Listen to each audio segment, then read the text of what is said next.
Hallelujah, good morning. एक और शानदार दिन प्रभु ने हमें दिया कि हम मिलकर उनके वचनों पर मनन कर सकें। इसके लिए मैं तहे दिल से प्रभु का शुक्रगुजार हूं। आप कहां से हमसे जुड़ रहे हैं, अपने और अपने शहर का नाम लाइव चैट पर आएं और हमारे साथ शेयर करें। साथ ही साथ आप 9884907779 पर भी अपने मैसेजेस वगैरह शेयर कर सकते हैं। प्रार्थना। पवित्र पिता परमेश्वर, एक और दिन आपने हमें दिया, एक बार फिर से, जबकि हम आपके पवित्र वचनों पर मनन करते हैं। जो सत्य हमारे हृदयों के लिए आवश्यक हैं, जो मार्ग हमारे जीवनों के लिए आवश्यक है, हमें बताएं। प्रार्थना यीशु के नाम से मांगते हैं, आमीन। एक बार फिर से गुड मॉर्निंग। क्या सो रहे हैं या फिर उठ गए हैं? कल सितंबर 5 था और सितंबर 5 को क्या खास है बताइए? टीचर्स डे हम सभी सेलिब्रेट करते हैं, है कि नहीं? हमारे प्रभु यीशु मसीह हमारे टीचर हैं। संसार में टीचर्स हमें विभिन्न चीजों को सिखाते हैं। अगर कोई व्यक्ति निपुण हुआ है तो पहले उसकी मां, उसके बाद पिता और उसके बाद गुरु। हमारे लिए मां, बाप, गुरु, सब कुछ प्रभु यीशु हैं। इस संसार में हमें सिखाने के लिए, ज्ञान देने के लिए प्रभु ने शिक्षकों को दिया है। स्कूल में शिक्षक हमें सांसारिक ज्ञान देते हैं, वहीं आत्मिक ज्ञान हमें पासबानों से मिलता है। अगर मैं पूछूं कि आपका सबसे पहला शिक्षक कौन है, यह सवाल शायद आपको बचपन की यादों की ओर ले जाए। एलकेजी, यूकेजी या प्रीकेजी की आपको याद दिलाए। शायद आपको उन टीचरों के नाम भी याद हों, लेकिन हमें जो पहली शिक्षा मिलती है वह हमें हमारी मां से मिलती है। जन्म के साथ ही मां हमें सिखाने लगती है, शिक्षा देती है, अगुवाई करती है। उस उम्र में शायद हम में इतनी समझदारी ना हो, शायद हम इतना समझ ना पाते हों। हमें खाना खाना सिखाती हैं, हमें सोना तक नहीं आता, इसलिए थपथपाते हुए हमें सुलाती हैं। खुद अपने हाथों से खाना खिलाती हैं, गोद में उठाती हैं, चलना सिखाती हैं, क्या करना है क्या नहीं करना है सब हमें बताती हैं। यह आग है, यह पानी है, बेटा ऐसे करो, बेटी ऐसे मत करो। इस प्रकार से हमारी पहली शिक्षक जो है हमारी मां है ना? इसलिए कहते हैं बच्चा मां पर गया है। अगर मां आत्मिक है, अगर मां परमेश्वर से डरने वाली और प्रार्थना करने वाली है, बच्चे बड़े होकर उन्नत स्थान पर वे पहुंच पाएंगे। संतान ना होने की वजह से हन्ना जाकर परमेश्वर से प्रार्थना करती है, अगर आप संतान देंगे तो मैं दोबारा उसे आपको दूंगी, परमेश्वर से वायदा करती है। परमेश्वर उसे आशीष देते हैं, एक संतान देते हैं। जब तक वो बच्चा दूध पी रहा था तब तक उसका ध्यान रखती है और फिर आराधनालय लाकर छोड़ देती है। अगर दूध छुड़ाने की बात की जाए तो इन दिनों में तो 6-7 महीने की उम्र में ही बच्चे के दूध को छुड़ा दिया जाता है, लेकिन हमारे समय में बच्चे कम से कम 1-1.5 साल की उम्र तक मां का दूध पिया करते थे। अगर स्तनपान ना भी हो तो भी ठोस आहार उन्हें खिलाया जाता था।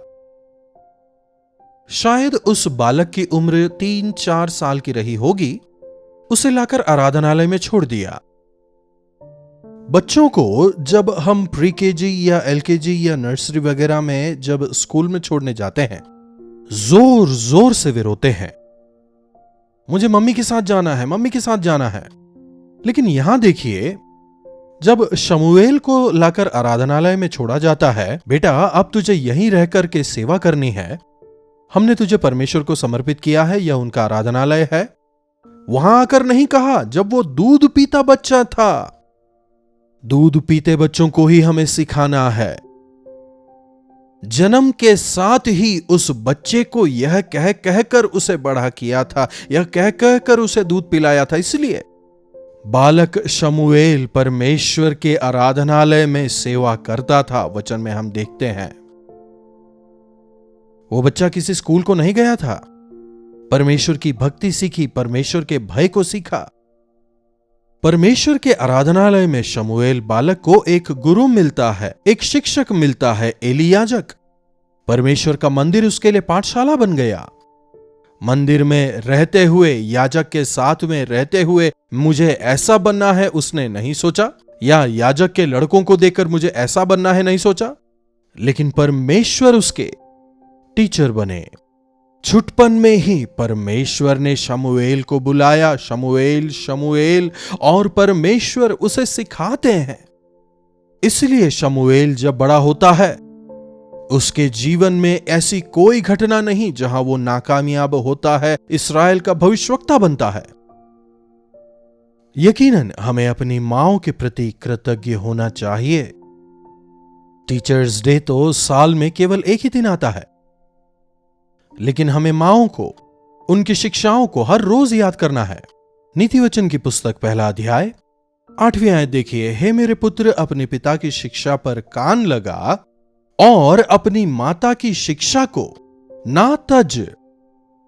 अपनी माता की शिक्षा को ना तज। बचपन में मेरी मां मुझे सिखाती थी झूठ ना बोलो, लेकिन कभी कभी खुद बोलती थी। मतलब कुछ एक परिस्थितियों में, कुछ एक बातें जो कि बच्चों के लिए अनावश्यक हैं, या जो बातें बच्चों को समझ नहीं आएंगी, उनमें छोटी छोटी बातों में, जैसे कि मम्मी पैसा चाहिए, नहीं है बेटा, नहीं मम्मी मुझे चाहिए कहकर रोने पर मिलता था। लेकिन जब वाकई में मम्मी के पास पैसा नहीं होता था, मैं भले ही कितना ही रो लूं, नहीं है बेटा, सच में नहीं है, ऐसा कहा करती थी। अगर मां ने सच में नहीं है कहा है, मतलब सच में नहीं है। यह बात मेरे मन में दृढ़ता से घर कर गई। सच में नहीं है का मतलब क्या हुआ? नहीं है, जो यथार्थ स्थिति है वैसा।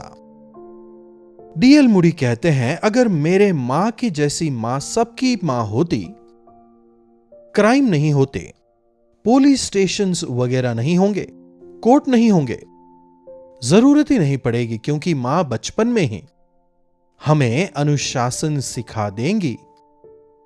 हम में समझ आने के बाद हमें पिता की शिक्षा को मानना है। पिता जो हैं वे डिसिप्लिन करते हैं। पिता की शिक्षा, उनका अनुशासन जो है हमारे लिए आवश्यक है। आपके मां बाप कैसे हैं मैं नहीं जानता, लेकिन अगर वे परमेश्वर को जानते हैं तो आप धन्य हैं। प्रभु को ना जानने वाले भी कई सारे मां बाप अपने बच्चों को लेकर काफी गंभीर रहते हैं, काफी अच्छे तौर पर उनका पालन पोषण करते हैं। जब मैं पैदा हुआ था, मेरे मां बाप प्रभु को नहीं जानते थे, लेकिन एक काफी डिसिप्लिन फैमिली था हमारा। मेरे पिता काफी अनुशासनात्मक थे। जैसे जैसे मैं बढ़ता जा रहा था, मेरे पिता काफी स्ट्रिक्ट थे। शाम के 6 बजने से पहले पहले ही घर के अंदर दाखिल हो जाना चाहिए। घर पे आते समय किसी दोस्त को घर पर नहीं लेके आना, किसी से पैसा नहीं मांगना, किसी से उधार नहीं लेना। यह तमाम बातें सुनने में उस समय काफी कठिन लगती थीं। कहीं नए जगह पर जा रहे हो, सावधानी से जाना, अगर ये कर रहे हो ध्यान से करना, हमेशा ध्यान से रहना, ध्यान से रहना। क्या है यह सुन के गुस्सा आता था। लेकिन आज उन शिक्षाओं की वजह से मैं कितनी समस्याओं से बच पाया हूं, कई बार भयंकर खतरों में पड़ने से बचा हूं। यस, हमारी पहली शिक्षा मां से मिलती है और उसके बाद पिता से हमें शिक्षा मिलती है। उसके बाद जब हमारी उम्र हो जाती है तो फिर बच्चों को हम स्कूल भेजते हैं।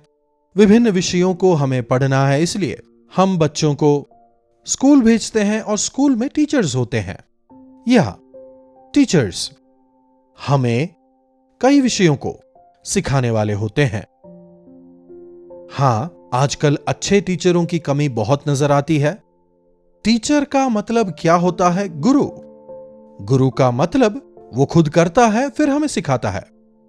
पुराने समय में हमारे देश में गुरुकुल हुआ करते थे। मतलब आज की तरह English medium schools, government schools या फिर प्राइवेट स्कूल्स नहीं होते थे। अगर कुछ सीखना है तो गुरु के पास जाना होता था, उसके साथ रहना होता था। वहीं रहना है, वहीं खाना पीना है, गुरु के कपड़ों को धोना है। अगर गुरु चलता है तो चलना है, सोता है तो सोना है, उठता है तो उठना है। वो उठते बैठते चलते फिरते प्रैक्टिकल ट्रेनिंग दिया करते थे। इसलिए कई संदर्भों में शिष्य गुरु से बेहतर निकलते थे।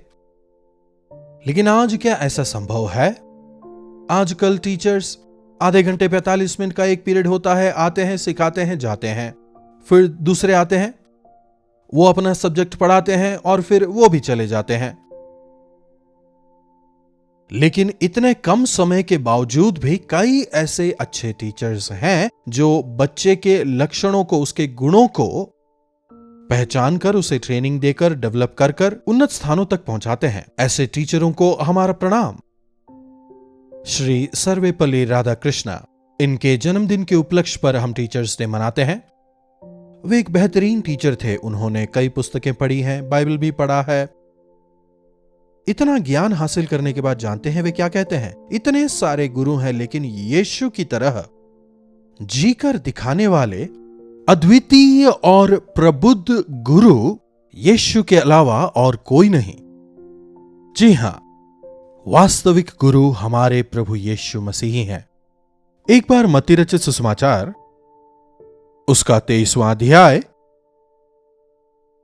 या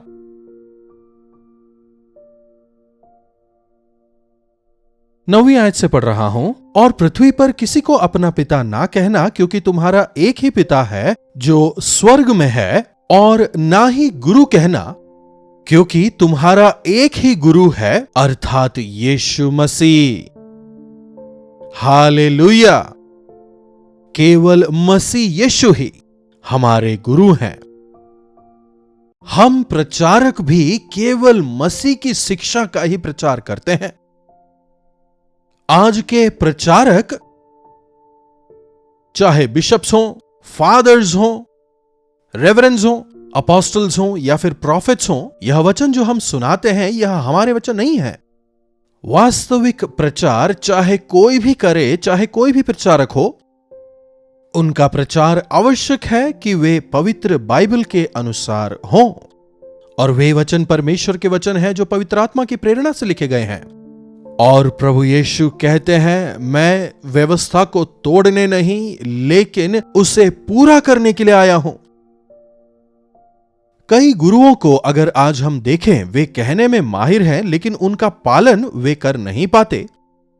लेकिन प्रभु यीशु मसीह व्यवस्था के वचनों को जीने के लिए, उसे जीकर दिखाने के लिए वे इस संसार में आए। इसीलिए केवल वे ही गुरु कहलाने के योग्य हैं। यदि हम उनके कहे अनुसार चलें तो उनके स्वरूप में बदलते चले जाएंगे। स्वयं प्रभु यीशु कहते हैं, जो मुझ पर विश्वास करेंगे वे ना केवल जो मैंने किए, लेकिन उनसे भी बड़े कार्य करेंगे। इसीलिए आज से आपके जीवन में केवल एक ही गुरु हों, और वे हैं यीशु मसीह। वास्तविक गुरु कौन है? जो अपने आप को कम करते हैं, आदर्श बनते हैं। गुरु होकर वे अपने शिष्यों के पैर धोते हैं, और अपने शिष्यों को भी वे यही कार्य सिखाते हैं। आज हर कोई प्रचारक है, शिक्षा देता है, लेकिन उस प्रचार को जीने वाले कितने लोग हैं? व्यवस्था को, बाइबल को कितने लोगों ने अपने जीवन का आधार बनाया है? प्रभु यीशु मसीह ने जो वचन सिखाया, उनके सत्य वचनों को कौन से प्रचारक सिखा रहे हैं? अगर जानना है तो आपको बाइबल को पढ़ना है, क्योंकि अंत के दिनों में कई सारे झूठे शिक्षक, झूठे भविष्यवक्ता उठ खड़े होंगे। यह शिक्षा क्या प्रभु की ओर से है या फिर शैतान का कहा? अगर आप यह जानना चाहते हैं तो आवश्यक है कि आप, चाहे पृथ्वी और आकाश टल जाएं, लेकिन मेरे वचन कभी नहीं टलेंगे, इस वचन को आप पढ़ें। और घुटनों पर आकर यदि आप प्रार्थना करें तो पवित्र आत्मा आपको सिखाएंगे, आपको समझाएंगे। मसीह यीशु की समानता में हम बढ़ते चले जाएंगे, उनके गवाह होकर हम जीने पाएंगे। प्रार्थना। महापवित्र पिता परमेश्वर, प्रभु, इन अंत के दिनों में हम किन प्रचारकों का अनुकरण करते हैं, हम किन प्रचारों को सुनते हैं, एक बार फिर से उसे परख कर देखने का जो आपने हमें अवसर दिया, इसके लिए हम आपके शुक्रगुजार हैं। हमारे बच्चों का पालन पोषण कैसे करना है हमें सिखाएं। हर एक मां बचपन से ही अपने बच्चों को सही शिक्षा देने पाए, हर एक पिता अपने बच्चों को ठीक ढंग से अनुशासित करके आगे बढ़ाने पाए, ऐसा अनुग्रह दें। हर एक शिक्षक जब बच्चों को पढ़ाते हैं, केवल एक नौकरी की तरह नहीं, लेकिन हर एक बच्चे को अच्छा नागरिक, अच्छा इंसान बनाने के लिए सही शिक्षा देने पाए, ऐसा आप अनुग्रह प्रदान करें प्रभु।